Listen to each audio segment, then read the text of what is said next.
Kalau pembelajaran kewirausahaan menumbuhkan jiwa entrepreneurship ini terlalu dini, jangan-jangan kemudian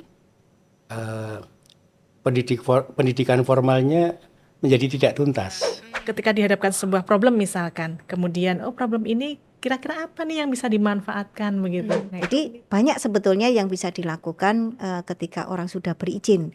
Di situ ada jaminan ya Pak ya, jaminan dari tadi sisi tata ruangnya, dari sisi lingkungannya, sehingga nanti ketika melakukan usahanya itu santai, aman dan menghasilkan cuan tadi Mbak ya.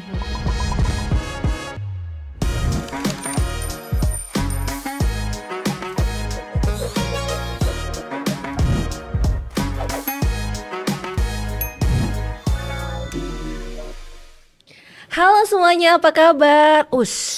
Panas-panas, enaknya minum es. Ketemu lagi sama Aisyah di Jogja Invest. Asik. Gimana nih kabarnya? Ini udah pakai yang seger-seger warna hijau ya. Ini kayak semangat cuan gitu ya. Bukan mata duitan sih, tapi kan kita harus berpikir ke depan tuh harus yang positif, kreatif, dinamis. Pokoknya terus berinovasi. Apalagi ketemu di podcast Jogja Invest, persembahan dari Dinas Penanaman Modal dan Pelayanan Terpadu Satu Pintu Daerah Istimewa Yogyakarta. Ada saya Aisyah Dewi dan tema kita kali ini adalah perizinan berusaha Goes to Campus. Pas banget nih ya buat mahasiswa-mahasiswa kayak saya nih ya. Percaya nggak? Percaya aja deh ya, nggak usah dibikin susah, pokoknya percaya aja. Nah, ini ngobrol-ngobrolnya saya nggak sendiri ya, tentunya sudah mengundang rekan-rekan pejabat-pejabat terkait orang-orang penting. Ini semua adalah teman-teman baik saya ini ya. Percaya aja deh pokoknya ya, sudah saya atur semuanya biar kita sama-sama dapat wawasan, dapat hal yang baru, apalagi buat teman-teman saya, mahasiswa-mahasiswa yang pengen banget gimana kita bisa terus berinvestasi, berkembang, cuan sedari kita di bangku kuliah ya. Goes to Campus perizinan sudah mulai masuk ke sana. Saya bersama dengan anggota Komisi B DPRD Daerah Istimewa Yogyakarta, ada Bapak Madiono SEMEK. Bapak apa kabar? Alhamdulillah sehat. Sehat Bapak? Alhamdulillah. Hari ini rutenya cukup banyak Pak, bertemu dengan warga masyarakat, anak-anak Kebetulan kampus ini juga. tadi 3 agenda di kantor Agenda semua. luar biasa ya, tapi menyempatkan untuk di Jogja Invest. Ya, sudah Top selesai. ini Pak Madiono. Berikutnya kita juga bersama dengan Ibu Dr. Insinyur Nurul ya, atau Ibu Nurul. Beliau ini adalah Koordinator Field Research Center dari Universitas Gadjah Mada Yogyakarta. Apa kabar Ibu? Assalamualaikum. Waalaikumsalam. Alhamdulillah baik Mbak Aisyah. Sehat ya Ibu ya. Bu, Sehat, ini kita cocok. Kalau Ibu lihat di backdrop belakang itu kan nuansanya hijau dan juga biru ya. Kita memang harus bersatu padu Bu ya, Betul, kita demi bersinergi. bersinergi itu namanya Ibu ya. Minimal dari dress code-nya dulu sudah kita senada seirama gitu ya Bu. Bestie berarti kita Bu. Lanjut di sebelahnya Ibu Nurul ada Ibu Nuri Ahadianti SHMSI. Beliau adalah penata perizinan ahli madya Dinas Penanaman Modal dan Pelayanan Terpadu Satu Pintu Daerah Istimewa Yogyakarta. Bu Nuri, apa kabarnya Ibu? Alhamdulillah baik Mbak Aisyah. Sehat ya? Ya, Selamat Loh, lihat, sore. Bu Nuri ini kayaknya dinamis banget, lincah banget, gesit, satset gitu. Sat ya. Kecil soalnya Mbak. Soalnya terbiasa di satu pintu itu ya Bu ya. Oh, betul, Jadi betul. sekali selesai cepet Ya, gitu. jadi ukurannya harus 1 pintu. Kalau 2 pintu udah bisa ya. Kalau 2 pintu agak gede gitu ya. Waduh kok jadi gitu ya. Oke nih ya, buat teman-teman di rumah yang memastikan juga ya. Ini kan kalau kita lihat perkembangan saat ini kan memang ya, yang dikatakan untuk mulai untuk membangun usaha dan sebagainya, jiwa-jiwa kewirausahaan entrepreneur itu kan sebaiknya dipupuk sedini mungkin. Peluang pekerjaan kalau bisa kita yang menciptakan gitu. Makanya perlu banget untuk bisa goes to campus perizinan ini sendiri. Nah, kalau ini saya ke Bu Nuri dulu deh nih ya. Kalau terkait dengan perizinan yang goes to campus ini sendiri, kalau saat ini apakah memang sudah banyak rekan-rekan mahasiswa yang sudah melek dengan kondisi itu bahwa oh iya ya, ini udah saatnya kalau aku buka usaha apapun itu sudah mulai kita pikirkan legalitasnya gitu Bu.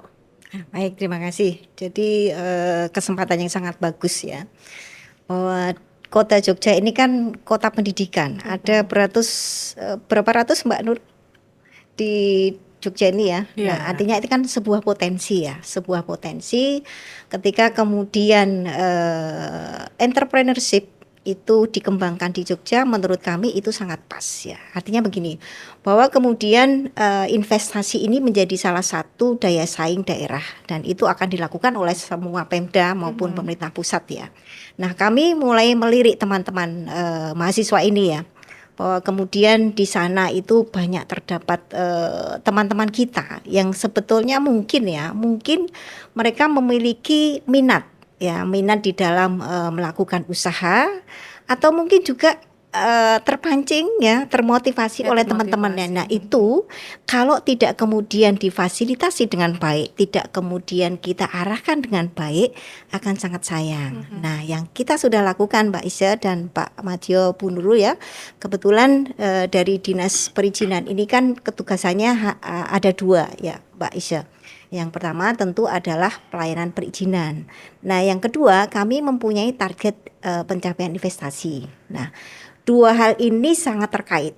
Artinya investasi ini akan berjalan dengan lancar, akan tercapai targetnya kalau perizinannya juga berjalan dengan lancar. Betul. Nah, inilah kemudian yang menjadi salah satu dasar kami, bagaimana kami secara masif terus-menerus melakukan sosialisasi mengenai perizinan ini, termasuk kepada teman-teman mahasiswa ini, begitu. Karena untuk perizinan ini kan sebetulnya ada perubahan paradigma ya Pak Madyo dan Bu Nurul, ketika kemudian ada Undang-Undang Cipta Kerja berdasarkan Undang-Undang Nomor 11 Tahun 2020. Itu ada perubahan paradigma perizinan yang kemudian polanya atau basicnya didasarkan pada risiko. Nah, hal-hal ini kalau kita tidak disosialisasikan dengan baik, tentu akan tidak mendapatkan respon seperti yang diharapkan dari Undang-Undang Cipta Kerja ini sendiri. Undang-Undang Cipta Kerja ini kan sebetulnya dicita-citakan, ditujukan adalah untuk kemudahan berusaha. Kemudahan berusaha itu bentuknya apa? Salah satunya adalah proses perizinannya. Iya. Nah, pada rezim yang lalu itu perizinan itu tidak ada levelingnya, tidak didasarkan risiko. Artinya izin yang risikonya rendah, menengah rendah atau tinggi itu sama syaratnya. Nah, melalui Undang-Undang Cipta Kerja ini kemudian ada levelingnya. Mulai dari yang risiko rendah, menengah rendah, kemudian menengah tinggi sampai yang tinggi. Masing-masing level ini tentu ada syaratnya masing-masing. Nah, kemudian kita bidik teman-teman mahasiswa untuk maju atau mulai masuk di dalam yang risiko rendah ini. Kenapa? Karena di dalam yang risiko rendah ini hanya mensyaratkan NIB gitu ya. Starting pointnya dari yang rendah dulu, NIB. Nah, ini kemarin kita sudah sukses ya Mbak Nurul, kita masuk ke kampus-kampus dan alhamdulillah luar biasa antusiasme dari teman-teman muda yang mempunyai minat di situ. Dan satu poin plusnya Pak Madyo, di situ kita tidak hanya sosialisasi, tapi harus ada produknya ya Bu Nurul. Jadi ketika di dalam ruangan itu, keluar ruangan mereka sudah punya NIB. Nah, itu salah satu bentuk bagaimana kemudian DPMTSP ini mendorong teman-teman pelaku usaha muda yang di situ memang untuk era sekarang ini tuntutannya seperti itu ya Mbak Nurul. Tidak hanya bisa mengandalkan kepandaian atau akademik, tetapi bagaimana kemudian bisa survive di masyarakat mulai sejak mereka mahasiswa. Jadi nanti begitu mereka sudah menyandang gelar sarjana, sudah laju saja ya Mbak Nurul ya. Sudah berdaya, life skillnya ada, social skill ada, soft gitu skillnya ya. sudah ada. Nah, ini tentu tidak akan bisa berjalan dengan baik kalau hanya dijalankan oleh dinas, tetapi kita berkolaborasi dengan teman-teman dari akademisi seperti itu Mbak Isya. Mungkin dari Bu Nurul bisa melanjutkan juga ini nanti sebelum saya ke pandangan dari Pak Madyono selaku anggota Dewan. Yang kemarin yang sudah pernah digarap seperti apa dengan sekolah vokasi juga? Wah, luar biasa ya Bu Nurul ya. Jadi sebetulnya mungkin sedikit dulu ya Mbak Isya bisa menyampaikan kalau di sekolah vokasi itu mata kuliah wajibnya adalah salah satunya ide kreatif dan kewirausahaan. Itu wajib ya? Wajib. Oke. Jadi di sekolah vokasi kan memang terapan ya. Iya. Sehingga memang mahasiswa ini dibekali begitu, kemudian diharapkan nanti setelah menyelesaikan mata kuliah tersebut mereka punya usaha yang paling tidak mereka sudah tahu nih gimana sih visibility bisnisnya, gimana untuk menentukan harganya dan sebagainya. Nah, di tahun ini spesial sekali nih Mbak Isya. Kita kolaborasi dengan ini ya Bu ya, Dinas Permodalan DPMPTSP ya, DIY, di mana ada program Gustu Kampus, pas banget nih. Gustu Kampus, jadi pas banget sinergi dengan kita. Kemudian Bu Nuri ya waktu itu ya hadir begitu. Kemudian ada semacam workshop begitu ya. Jadi anak-anak sudah mendekati semester yang sudah mau selesai nih. Nah, ketika itu mereka dibekali bagaimana sih untuk membuat NIB. langsung praktek gitu ya. Langsung tutorial. praktek dan keluar langsung punya Keluar. NIB masing-masing Masing-masing tadi. punya NIB. Benar-benar Bu Nurul ini benar-benar satu pintu ya Bu ya? Satu Betul, pintu. betul, Iya, ya. betul. Dan Luar saya biasa senangnya loh. begini Mbak Isya dan Bu Nurul. Jadi mereka ini kan apa namanya? Kalau mahasiswa itu kan punya banyak apa ya? Ide. Kreatif Betul. ya. Ya. Nah, kemudian ketika kemudian dihadapkan pada sebuah legalitas, ini kan dengan ada benturan ya. Iya. Buat apa sih? Ya buat apa? Buat apa sih? Nah, itu yang kita masuk di situ ya, mulai masuk di kampus bahwa sebetulnya legalitas ini bukan kebutuhan pemerintah, tetapi kebutuhan mereka juga ya. Kenapa? Melalui legalitas yang jelas itu nanti akan menjadi base data, database bagi pemerintah ketika akan melakukan intervensi. Nah, intervensi ini kan macam-macam ya. Iya, banyak. Ada misalnya dari skema permodalan, bisa dalam bentuk pelatihan, Iya, BIMTEK ya. betul, bisa dalam perekrutan apa namanya pameran misalnya. Nah, ini kan kalau tidak terdaftar menjadi salah satu pemilik NIB, pemerintah juga akan susah nih mau nyari sasarannya yang mana. Nah, itu salah satu yang kita masukkan di dalam kuliahnya Bu Nurul ya, Bu Iya, Nurul ya. Berarti sebenarnya memang banyak sekali fasilitas yang mungkin akan bisa didapatkan Betul. teman-teman mahasiswa yang mereka mau untuk ya berdaya, berkreasi ya. Nggak setelah dapat NIB lalu selesai gitu juga Oh iya, gitu. iya, Cuman iya. konsep doang nggak boleh ya Bu Nurul ya. Oh, nggak boleh karena di akhir mata kuliah tersebut harus ada expo. Jadi Expo langsung, ya ya. langsung. Ya. Jadi sebelumnya juga Iya. ada pre-order gitu ya Bu Betul. ya. Dan saya juga sempat merasakan tuh, itu luar biasa ya. Saya diundang Expo Bu Nurul itu konkret, itu memang konkret. Artinya tidak hanya sekedar duduk di bangku kuliah, tapi betul-betul ada produknya. Dan itu testernya kemudian kami bawa pulang ya memang sudah layak untuk dijual. Nah, Iya. itu kalau tidak kemudian kemudian disambut, dilanjutkan dengan legalitas akan sangat sayang sekali ya Sayang Bu ya. Nurul ya, Iya. seperti itu. Bapak kalau sebagai anggota dewan kalau melihat ini tadi ya, cerita dari Bu Nurul dan juga Iya. Bu Nuri ini gimana nih tanggapan Bapak? Iya. Jadi ini saya beberapa nulis ya. Mahasiswa ini kan nanti pada saatnya tetap harus berkarya. Betul. Tadi memang saya sempat mengungkapkan kekhawatiran. Kalau pembelajaran kewirausahaan menumbuhkan jiwa entrepreneurship ini terlalu dini, jangan-jangan kemudian pendidikan formalnya menjadi tidak tuntas. Tapi senada dengan itu tadi saya juga menjadi mantap lah begitu, Iya. ikut menyambut baik karena ternyata penekanan untuk kewirausahaan ini di semester akhir. Di saat-saat sudah anak didik, peserta didik mahasiswa ini sudah akan meninggalkan jenjang pendidikan. Dan kemudian ketika dia menyelesaikan pendidikan tersebut, tidak perlu ada jeda sebagai seorang pengangguran, Iya, iya. tetapi sudah memiliki usaha, entah volumenya seberapa, entah dalam kapasitas seperti apa, tetapi setidaknya sudah memiliki aktivitas yang dia sudah tidak menyandang lagi sebagai seorang pengangguran. Ini sesuatu yang sangat bagus lah. Saya kira ini era baru yang percepatan ini kita sangat bersyukur ketika datangnya COVID. Ya. Banyak hal yang dulu rasanya masih panjang, masih jauh, ternyata dipaksa oleh COVID ini menjadi sesuatu yang dekat. Seperti sekarang ini kan khususnya di kalangan muda, transaksi dengan tunai itu kan sudah bisa dikatakan jarang sekali. Iya. Ya harus sudah terbiasa dengan Digital ya, Pak, transaksi ya, digital. cashless. Ya. Nah, namun demikian, ini memang kekhawatiran ini juga jangan sampai terwujud. Jadi begini, ketika anak itu sudah tahu duit, terus megah belajar, ini jangan sampai gitu. Jadi ya nggak apa-apa sih, nggak harus kemudian seorang sarjana, apakah usahanya apa, ini tetap tersandang di dirinya. Beberapa kasus itu kan juga ada seorang yang merasa sudah sukses dengan tingkat pendidikan SLTA, sehingga dia mengabaikan pendidikan lanjut. Tetapi juga ada yang ketika menempuh pendidikan tingkat lanjut, katakanlah tingkat sarjana untuk mencapai sarjana, itu dia tekun di dalam proses pendidikan. Tetapi begitu dia telah lulus, kemudian menerapkan ilmunya, dan dia menjadi seorang usahawan yang cukup berhasil. Tadi saya cerita, ada seorang yang kuliah di jurusan farmasi gitu ya.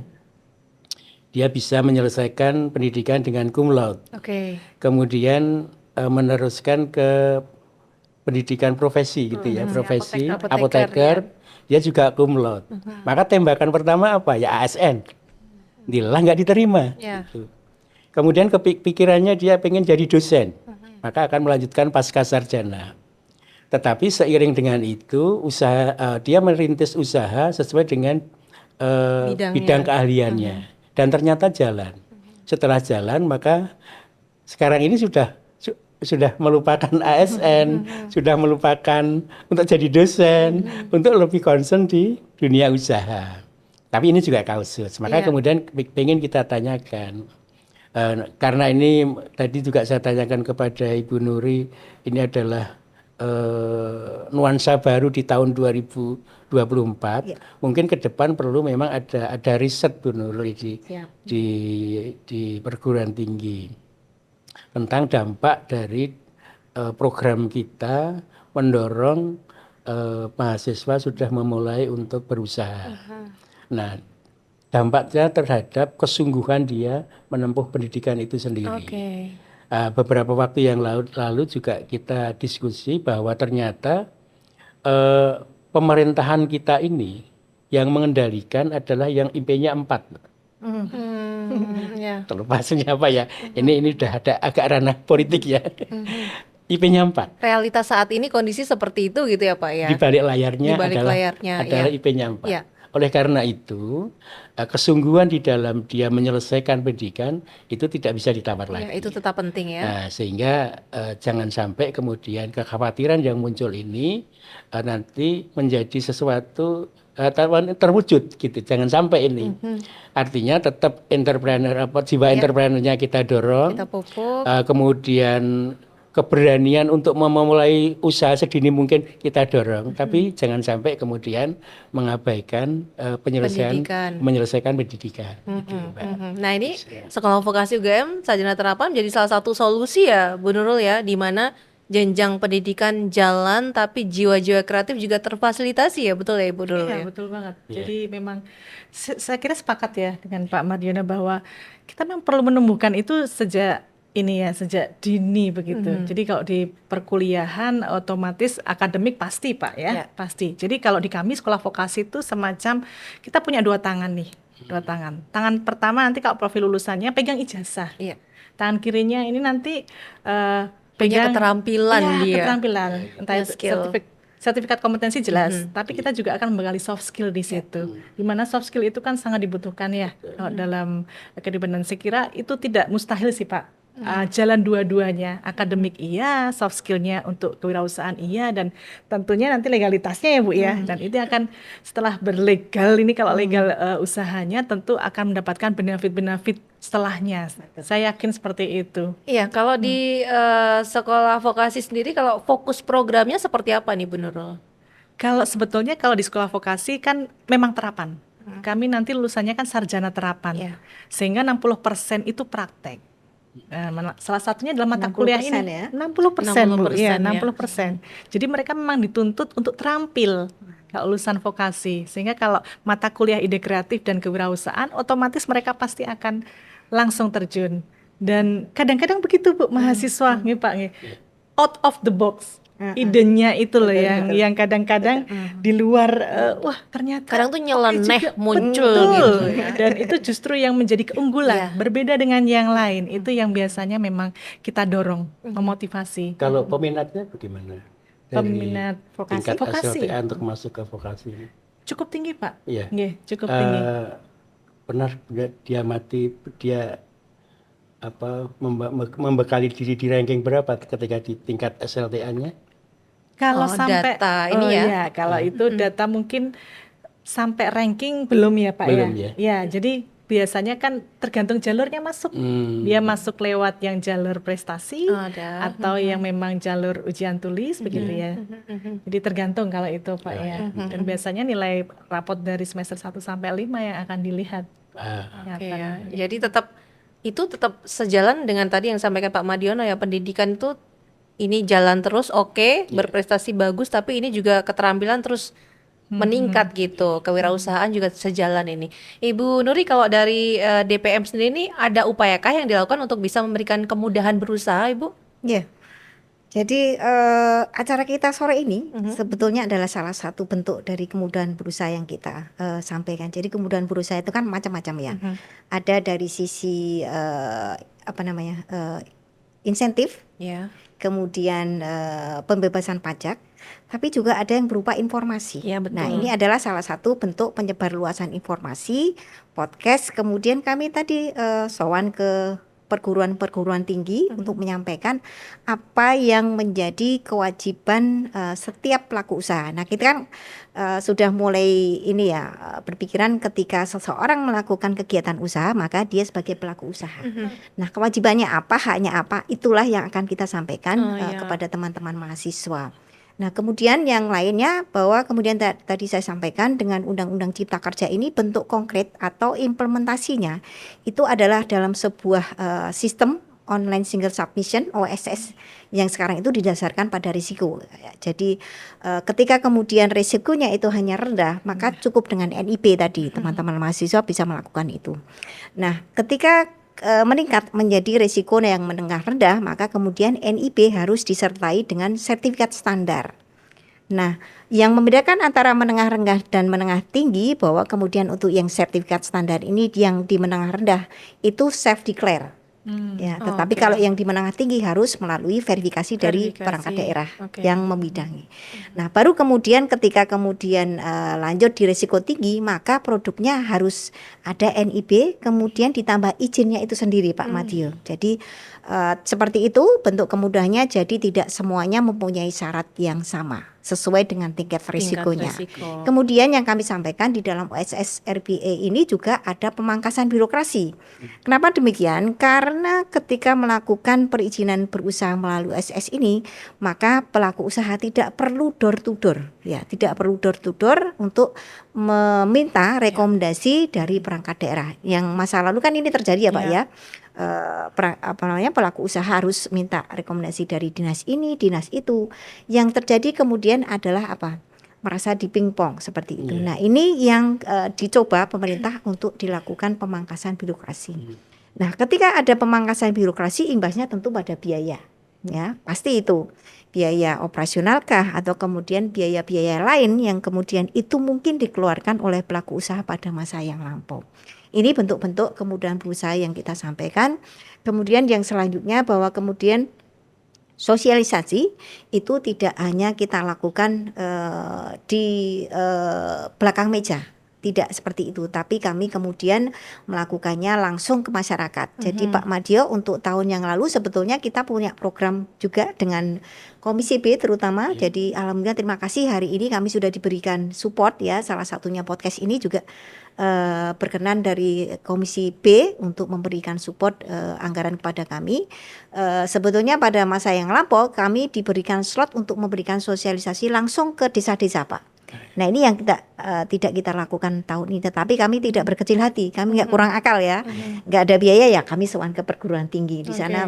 Mereka siap menerima dan mereka butuh sepertinya ya Bu ya, butuh bagaimana sosialisasi. Gayung bersambut ya Bu ya. Gayung bersambut ya, saya alhamdulillah sekali dan kebetulan bertemu dengan orang-orang seperti Bu Nurul ini ya seperti itu tadi, gayung bersambut ya. Iya. Ya, seperti itu Mbak Isya. Ya, Bu Nuri, Bu Nurul dan juga Pak Madiono, kalau secara umum melihat iklim usaha di kalangan anak muda saat ini seperti apa sih? Nanti Bu Nurul yang ketemu dengan anak mudanya nanti dulu ya, terakhir ya. Ke Pak Madiono dulu silakan. Iya. Memang seperti tadi saya katakan bahwa pada saatnya orang tetap harus berkarya. Iya. Oleh karena itu ya ini sesuatu yang mau tidak mau kan gitu. Nah, kalau saya kemudian ini cuma hanya berdasarkan pengamatan saja. ketika di jenjang pendidikan itu nampaknya informasinya tidak jauh berbeda sampai dengan katakanlah semester 5. Ini anak-anak kan belum berpikir tentang usaha, tentang pekerjaan. Ya, mungkin masih ada sisa-sisa SLTA lah. Baru kemudian semester 6 menjelang selesai skripsi dan selesai. Nah, tetapi ternyata sekarang ini dengan kegiatan usaha online, maka diam-diam atau secara mandiri mereka juga melakukan usaha. Ya, ya.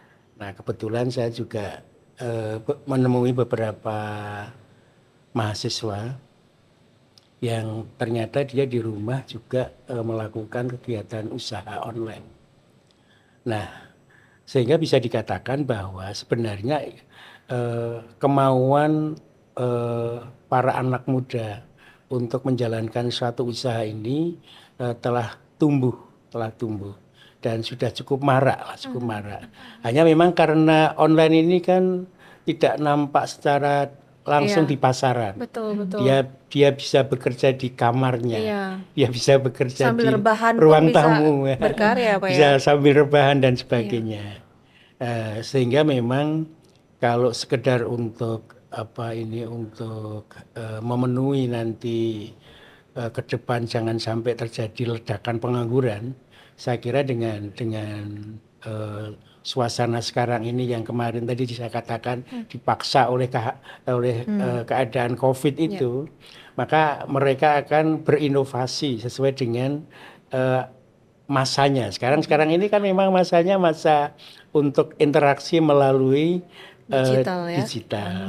Sehingga tidak harus nampak dia berkarya di lapangan berkeringat atau apa, tetapi dia tetap berkarya dan dia tetap menghasilkan.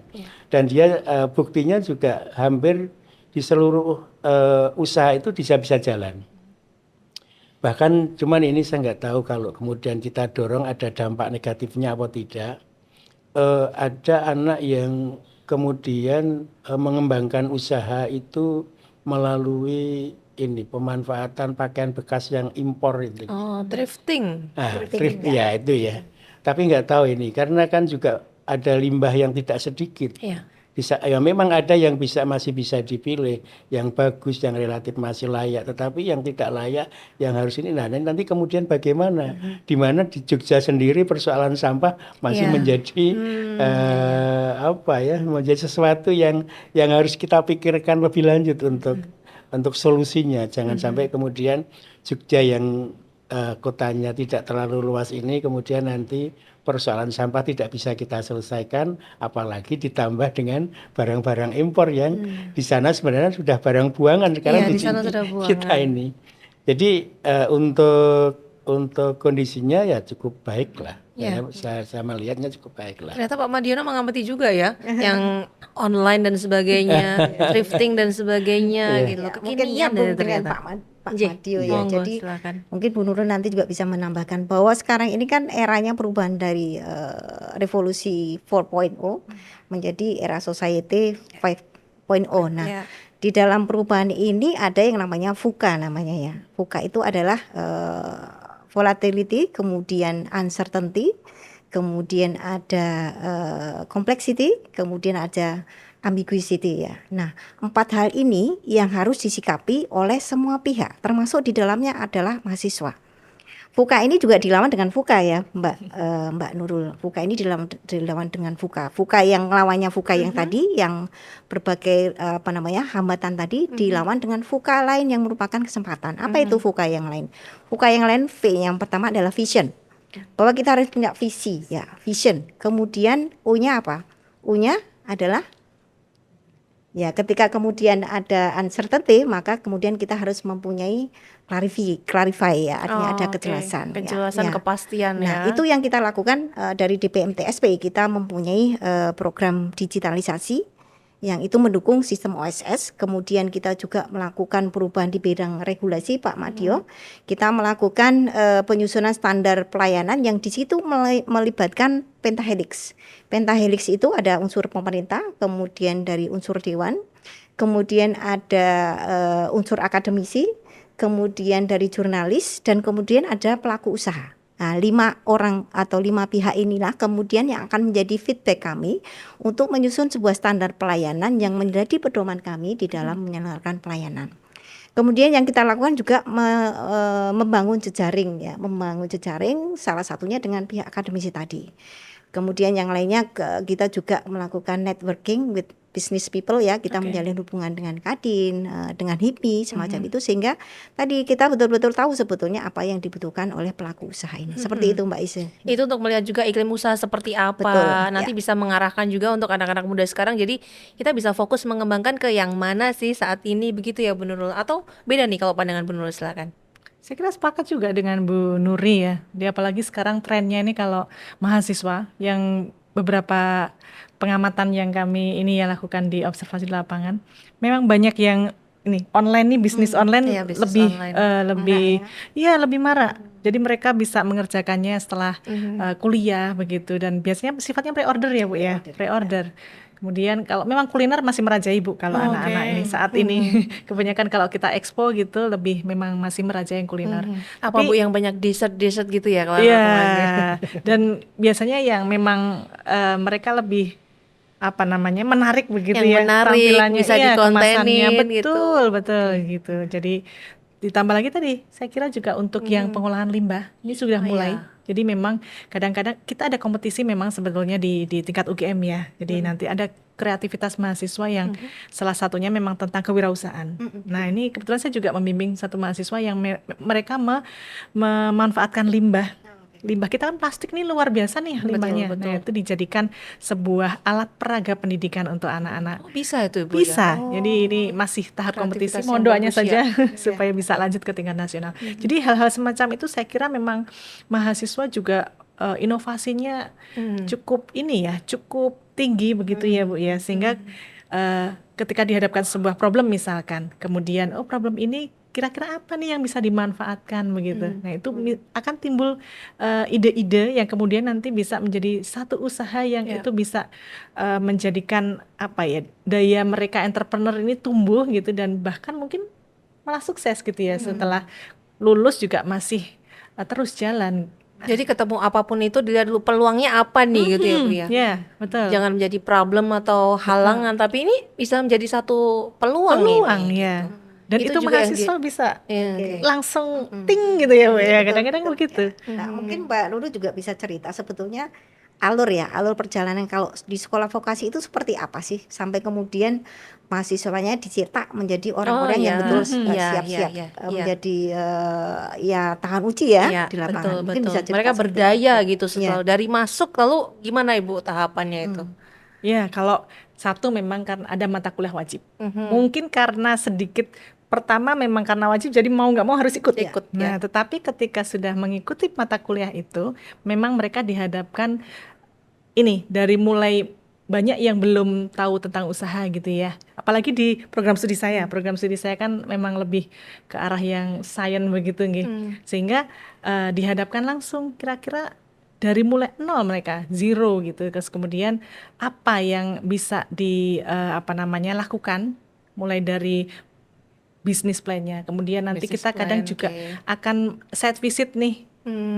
Terus kemudian ada success story dari mahasiswa yang sudah berhasil gitu. Jadi di awal motivasinya udah banyak ya, inspirasi gitu, melihat langsung. Betul, itu pasti kita akan menghadapkan yang sudah berhasil gitu ya, mahasiswa yang berhasil dan masih menjadi mahasiswa gitu. Dan ada lagi kita datangkan juga yang alumni gitu, alumni yang berhasil. Nah itu yang memupuk mereka, sehingga setelah itu mereka akan mulai prototyping gitu ya, karena prosesnya memang karena belum mulai ya, jadi sehingga prototyping dulu, sudah prototyping kemudian uji sensoris lah ya, kalau kuliner uji sensoris, uji pasar, kira-kira gimana nih dengan produk seperti ini, oh kurangnya di kemasan, oh kemasannya harus seperti ini, oh rasanya belum oke, misalnya seperti itu.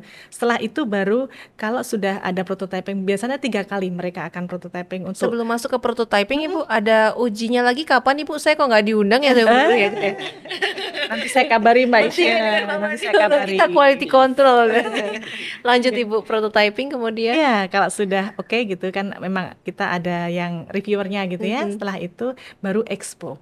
Nah, kebetulan alhamdulillah nih sebelum Expo kita ketemu dengan ini ya. ya Bu Neri dan Iya. tim ya, sehingga Betul. masuk legalnya. Jadi memang mereka dapat bagaimana usahanya ini bisa jalan, tapi juga secara legal nih juga anak-anak harus ini ya Bu ya, diberi Betul, pengetahuan betul. Ya, dan ya. nggak hanya usaha loh, tapi kalian juga harus punya KTP lah istilahnya ya. Iya, benar, ID benar. card-nya nih harus punya nih ID card usaha berusahanya ini. ada. Betul ini. Berarti dari sekolah vokasi upaya-upaya sudah banyak juga Ibu ya, tadi Banyak. difasilitasi segala macam, Betul. diundangkan yang alumni-alumni yang mereka sudah sukses, success Iya. story-nya bisa mereka dapatkan Iya. gitu. Lalu visit langsung juga untuk mendapatkan motivasi real ngelihat itu seperti apa itu ya. Oke, ini kan memang kalau bisa dikatakan kalau iklim usaha itu kan membangun habit ya Ibu ya, pembiasaan, dikenalkan dulu, kenal kemudian terbiasa, kalau udah terbiasa nanti akan terbentuk polanya juga. Nah ini kalau dari Bu Nuri melihat dengan tadi penjelasan dari Bu Nurul ini, kemudian dengan kemudahan izin berusaha ini, apakah selain nanti setelah ada Ghost to Campus ini ada tahapan lanjutannya juga Ibu? Mungkin pendampingan juga untuk rekan mahasiswa atau bagaimana? Nah, jadi kebetulan sekali ya kemarin kita sempat ngobrol dengan Bu Nurul. Bagus sekali sebetulnya program ini kalau kemudian bisa dibuat semacam kesepakatan MOU begitu yang diikat dalam sebuah format yang di situ kemudian menjadi roadmap yang rutin gitu ya Bu.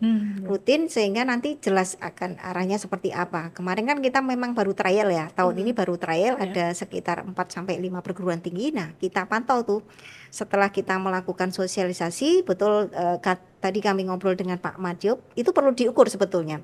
Setelah mereka dapat NIB ini kiprahnya seperti apa? Iya, betul. Apakah cuma dapat NIB masuk dompet, simpan selesai, atau kemudian mereka ada lanjutannya. Nah, ini yang akan kita pantau selanjutnya ya. Jadi menurut kami ini sangat bagus, poin poin masuknya kita punya perguruan tinggi banyak yang itu akan sangat sayang kalau tidak kemudian kita garap dengan baik ya Bu Nurul. Jadi seperti saya sampaikan bahwa sebetulnya kan mahasiswa ini salah satu fungsinya adalah agent of change ya, agen perubahan. Ya.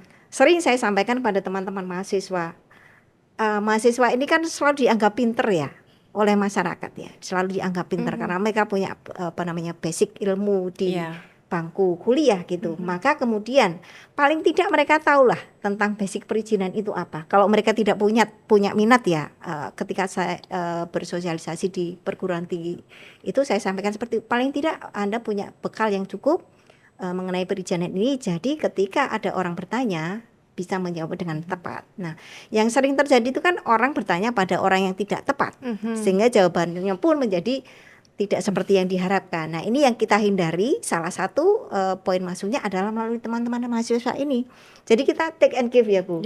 Teman-teman mahasiswa dapat NIB, kami punya rekan nih, punya jejaring juga ke mahasiswa. Betul. Nah, ini kan nanti bisa menjadi satu jalinan yang sangat bagus, sinergisitas ya Bu Nur ya. Seperti itu. Perpanjangan tangannya informasi gitu ya. Bu Nuri, ini kan kalau kolaborasi dengan sekolah vokasi terapan, teman-teman dari sarjana terapan ini nantinya, mungkin kalau pemikiran saya akan lebih mudah dibandingkan kalau masuk ke yang bukan vokasi gitu. Jadi apakah sudah menyasar ke sana juga Ibu? Sudah. Jadi kemarin kita ke Unisa. Unisa itu kemarin kita masuk di kelas manajemen. Manajemen kan butuh juga ya pengetahuan mengenai legalitas karena ini merupakan salah satu mata kuliah di sana dan tidak disangka kami menemukan satu mutiara di situ. Nah, ini yang kita perlu ini ya Pak, bahwa setiap pertemuan itu pasti ada maksudnya, maknanya. Mungkin kita tidak tahu, tetapi di situ kita menemukan satu mutiara. Di situ ternyata ada satu mahasiswa yang menurut kami sangat potensial. Dia omsetnya ternyata luar biasa ya. Kami baru tahu ini. Nah, hal-hal semacam itulah yang kita coba gali. Kebetulan di sana itu sudah ada semacam gerai investasi Bu Nurul. Jadi saya juga kaget, ternyata ada gerai investasi di sana. Jadi itu menjadi informasi yang sangat baik bagi kami bahwa sebetulnya ketika kemudian perguruan tinggi ini, Ghost to Campus ini akan digarap dengan lebih dalam lagi, itu akan sangat membantu program pemerintah di dalam memajukan investasi tadi Pak Matthew. Seperti itu. Iya, tidak menutup kemungkinan yang teman-teman yang masih kuliah ini punya usaha sudah siap untuk menerima investor-investor itu ya Ibu ya. Kemarin cukup kaget ya. Ada satu mahasiswa yang menurut kami luar biasa dan Itu nanti kita bidik ya, mahasiswa ini menjadi salah satu contoh success story lah gitu, seperti Oke. itu ya. Kalau tadi disampaikan oleh Pak Madiono dan juga Bu Nurul bahwa memang paling banyak ini usahanya saat ini online gitu ya, Bu Nur ya. Ini upayanya memang apakah diarahkan juga ini memang yang ke online dulu atau juga nanti diarahkan juga ada usaha-usaha lain yang offline nih Bu Nuri? Oh tidak ya, jadi ini kan kalau orang berusaha itu kan sesuai dengan minat, Oh, kemudian passionnya ya. passion, kemudian juga kemampuan. Oh betul. Jadi di dalam perizinan berusaha itu kan salah satu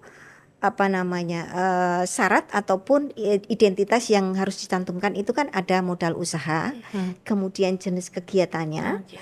kemudian kalau itu dia punya lahan maka ada lahannya. Nah, hal-hal semacam ini kan kadang-kadang tidak dibutuhkan di dalam online. Nah, tetapi di dalam online pun itu kan ada produk yang dijual. Nah, itu yang kita bidik sebetulnya. Oke. Produk yang dijual itu masuk di dalam KBLI apa. Jadi istilahnya KBLI ya. Iya. KBLI ini kalau dulu produknya apa, izinnya jenisnya apa. Nah, itu yang kita bidik untuk perdagangan eceran yang online. Jadi banyak sekali sebetulnya yang bisa kita lakukan dengan perizinan berusaha ini, dan spotnya banyak, tidak hanya di masyarakat pedesaan, di kementerian-kementerian. Oh ya, kami juga punya informasi Pak. Iya. Kita juga sudah mulai masuk ke kementerian. Jadi di kementerian BNTSP sowan kementerian kemarin kami. Kalau ke kampus kita ke kampus, kalau di kementerian kami sowan Ini kementerian. kemana-mana berarti ya bener ya? Iya, itu Desa, betul. iya. Ya, itu salah satu kewajiban moral kami ya. Kewajiban moral kami bagaimana kemudian perizinan berusaha ini kan tidak bisa berjalan sendiri ya Bu Nur. Pemerintah itu nggak akan mampu kalau itu berjalan sendiri. Nah, cara kami adalah membentuk agen-agen tadi. Kalau di kampus teman-teman kita mahasiswa. Ya. Nah, kalau di kementerian itu kan banyak juga Mbak potensi-potensi Betul. personil-personil yang itu bisa kita jadikan kepanjangan tangan kita. Seperti itu. Oke ya, memang makanya di depan tadi saya bilang kalau ketemu Bu Nuri itu gesit sana sini bener kan ya? Ketemunya di kampus, nggak lama ketemunya di mana Kementerian. lagi gitu, di kementerian, masuk ke desa-desa juga. Pak Madiano, kalau Bapak kalau melihat wacana ya, Bapak inginnya kalau anak-anak muda sekarang itu lebih arahnya usaha apa sih Pak yang dikembangkan menurut Bapak ini? Iya, jadi senada ini menurut passion dia. Jadi kita tidak mungkin kalau terhadap anak-anak sekarang itu kita lebih memberi kesempatan bahwa dia menumbuhkan kreasi sesuai dengan minatnya, atau mungkin karena teman-temannya yang Iya, kemudian sekitarnya membentuk ya. sebuah Inspirasi ya, Pak, komunitas untuk kemudian usaha tertentu. Tetapi setidaknya paling tidak ini di kesempatan ini kami menerima informasi yang memang sangat kita harapkan, terutama dalam proses perizinan. Jadi pengen kita proses perizinan ini menjadi proses yang menyenangkan. Betul, betul. Dan itu Jangan- yang ditekankan sama Pak Gubernur loh Pak. Iya, iya, Jadi pelayanan perizinan adalah pelayanan yang menyenangkan. Menyenangkan. Seperti itu. Nah, kebetulan sama dengan Pak. Iya. Padahal nggak kansenan. Menyenangkan. Jadi apalagi bisa dikatakan malah jemput bola ini dari Ya, datang langsung ya. DPM PT SP ini. Jemput bola ini luar biasa, sehingga tidak menjadi momok. Yang kita suka dulu-dulu pernah kita dengar, aduh kalau proses perizinan itu sedemikian susah, birokrasinya, persyaratannya, Lama. dan sebagainya, masih ada jalur-jalur tertentu Iya. yang cara tempuhnya kemudian tidak sesuai dengan ketentuan. Ini alhamdulillah ini tidak kita dengarkan gitu, tidak kita ini, justru kemudahan itu akan diberikan untuk mendorong para generasi muda untuk berkreasi di dalam mengembangkan minat berusahanya. Ini harus kita dorong terus supaya itu tadi jangan sampai ada jeda, Ibu. Nah, ini maka ini sekolah vokasi ini ya menjadi sesuatu yang ke depan mungkin banyak menjadi kebutuhan. Tapi kita juga pengen ini ya, untuk di UGM ini sendiri sudah berlangsung berapa lama, kemudian sekarang ini sudah punya alumni berapa yang kemudian katakanlah bisa kita undang untuk memotivasi adik-adiknya melalui sukses story-nya. Ini juga pengen kita dengar juga tentang di UGM sendiri. Nah, mungkin nanti di perguruan tinggi yang lain di Yogyakarta yang jumlahnya ratusan ini juga bisa melakukan hal serupa, sehingga ke depan ya negara kita menjadi negara yang mandiri, tidak kemudian tergantung. Ini yang suka kita khawatirkan kalau anak-anak kita ini ketika dia sekolah yang ada di sininya cuman ke ASN ini. Ini kan menjadi sesuatu, waduh, berapa sih daya serapnya? Kemudian yang tidak terserap mau bagaimana kalau kemudian tidak kemudian dikembangkan kreasi-kreasi atau inovasi yang sudah dilakukan ini. Nah, ini alhamdulillah ini gayung bersambut juga. Jadi pertama proses perizinan yang menyenangkan sudah kita dapatkan, satu poin ya. Nah, kemudian selaku anggota dewan ini kan nanti di dalam menjalankan fungsi pengawasan, karena perdanya sudah ada untuk perda kewirausahaan, di situ juga sudah ada pasal yang mengatur tugas dan wewenang pemerintah daerah melalui dinas terkait. Nah, ini mungkin nanti ke depan kita akan membentuk pansus khusus yang untuk pengawasan atau penerapan bagaimana terhadap pelaksanaan perda itu oleh dinas terkait. Nah, ini juga dalam rangka mendorong biar apa yang belum tersentuh, apa yang belum dilaksanakan, apa yang masih perlu dikembangkan melalui pansus pengawasan ini nanti bisa kita inventarisir, kita dorong dinas terkait yang itu bisa, ini ternyata yang sudah kita lakukan masih ada yang harus kita kembangkan, atau mungkin masih ada yang harus kita tambah lagi, atau mungkin kita mendorong bagaimana karena ini akan menyangkut masa depan bangsa kita, khususnya di DIY ini, masa depan untuk karya anak muda ini, termasuk anggarannya. Nah, ini kan juga ketika anggarannya cukup, nah mudah-mudahan ini nanti akan mendorong anak-anak kita, generasi muda ini, kemudian ke depan menjadi, kalau dalam bahasa itu kurota ayun gitu. Anak yang menyenangkan. Begitu, Mbak. Baik, ini mungkin pas banget karena Pak Mardiono menyampaikan hal tersebut ya, Bu Nuria. Apakah masih ada Ibu sebenarnya yang program-program yang akan dijalankan yang saat ini belum terfasilitasi dari Dewan ini, Bu? Mbak Isya ini pinter mancing ya. Gitu. Jadi bener Mbak, jadi Pak Madio yang cita-cita kami yang belum tercapai itu kan kita pengennya seperti yang Pak Madio tadi, mobile ya, mobile sampai ke desa-desa, dan itu yang sarananya kita belum punya Pak. Jadi pernah memang kita usulkan untuk mendapatkan sarana prasarana mobilitasnya, tetapi sampai dengan saat ini kami belum bisa mendapatkan. Nah, mungkin dari bapak-bapak di Dewan bisa mendorong itu, ya tidak menutup kemungkinan seperti SIM keliling ya Mbak Nurul ya. Kita mangkir di UGM nanti banyak yang datang. Jadi banyak hal yang bisa dilakukan. Nah, yang belum bisa tercapai itu salah satunya itu Pak Madio. Jadi untuk mobilitasnya kami belum punya itu sarana. bisa menyentuh untuk masyarakat yang kadang kalau mau masuk ke gedung tanya sungkan ya, Bu ya. Sungkan, bener. Jadi yang kita bayangkan ya, cita-cita kami itu kan mangkir di pasar, ya. Kemudian di pusat-pusat keramaian, gitu kan. Itu apa ya, sangat potensi lah kita mau menjaring pelaku usaha yang mau berizin gitu. Seperti yang saya sampaikan tadi, sebetulnya izin itu bukan kebutuhan pemerintah saja ya, bukan pemerintah saja, tetapi pelaku usaha juga mempunyai kebutuhan yang sama gitu.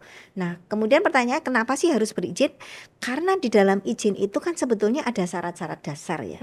Syarat dasar itu apa saja? Menyangkut tata ruang, kemudian menyangkut lingkungannya, tadi Pak Madio betul menyinggung terkait dengan sampah, limbah dan sebagainya macam.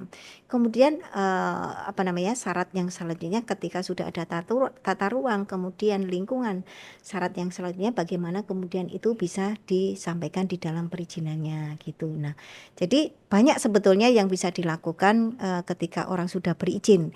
Di situ ada jaminan ya Pak ya, jaminan dari tadi sisi tata ruangnya, dari sisi lingkungannya, sehingga nanti ketika melakukan usahanya itu santai, aman dan menghasilkan cuan tadi Mbak ya, gitu Mbak Isya. Ibu ngeliatnya ke saya ya, jadi aura-aura penuh duit ya Ibu ya. Iya betul. Warna-warna hijau.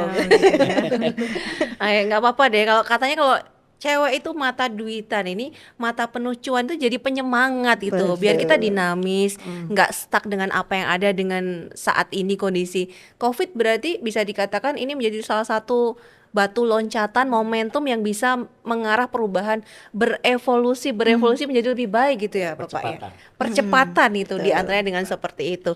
Baik, Bu Nurul, ada yang mau disampaikan ini juga untuk generasi muda yang pada nonton ini supaya mereka termotivasi juga untuk bisa berkreasi dan juga punya legalitas usaha gitu Ibu, silakan. Wah, ini memotivasi ya Pak ya. Jadi mahasiswa itu kan agen perubahan gitu ya Pak Isya ya, agen perubahan, dan saya kira ini aset ya Pak ya, pemuda itu aset. Jadi bagi mahasiswa tentunya tidak hanya akademik nih yang terus dikembangkan, tapi juga kreativitas, dan itu nantinya akan membentuk soft skill terutama untuk entrepreneurship gitu, dan itu pasti akan memberikan kemanfaatan yang luar biasa. Nah, entrepreneur yang mereka dapatkan sebagai entrepreneur itu tentunya harus punya legalitas yang ini ya Bu ya, yang legalitas untuk usahanya, sehingga semoga mahasiswa yang nonton nih ya, bagi semua mahasiswa yang ada di Jogja gitu khususnya itu, semangat gitu ya, terus motivasi bahwa menjadi entrepreneur itu nggak susah kok gitu ya. Kalau kita sudah punya niat gitu, dan nanti pasti akan ada jalan untuk menuju ke sana. Iya. Support sistemnya sudah bagus banget ini ya, dari pemerintah daerah istimewa Yogyakarta gitu ya, sudah terbentuk, perdanya sudah ada. Tinggal ayolah kita bergerak gitu ya. Jangan cuma duduk manis, mager boleh, mager kalau ini mau tangannya tetap ya, tetap ada usaha online-nya tadi itu ya Bu ya, Bu Nur ya. Ketika melakukan perizinan berusaha pun sambil rebahan bisa, Sambil Mbak. rebahan juga bisa, sambil rebahan betul, bisa, betul. karena itu online single submission ya. Itu Betul. bisa dilakukan di mana saja, kapan saja, asal ada syaratnya. Syaratnya pun mudah. Bu Nurul ya sebagai saksinya. Hanya KTP ya Bu ya. KTP. Hanya KTP, kemudian ada beberapa pertanyaan yang dijawab, keluar NIB-nya. Jadi sangat mudah sebetulnya. Sangat mudah. Ya, Bu Nurul, ini kalau masih ada yang pengen tahu informasi lebih lanjut bisa menghubungi, ada hotline kah atau menghubungi kemana Ibu? Oke, jadi kalau masyarakat Jogja ini kan memang masih adatnya itu suka silaturahmi ya Pak ya, masih suka silaturahmi, sehingga selain kita punya integrated call center ya, kami juga tetap melayani ketika ada pengunjung atau customer yang tindak ke kantor kami. Di sana ada loket pelayanan pendampingan OSS.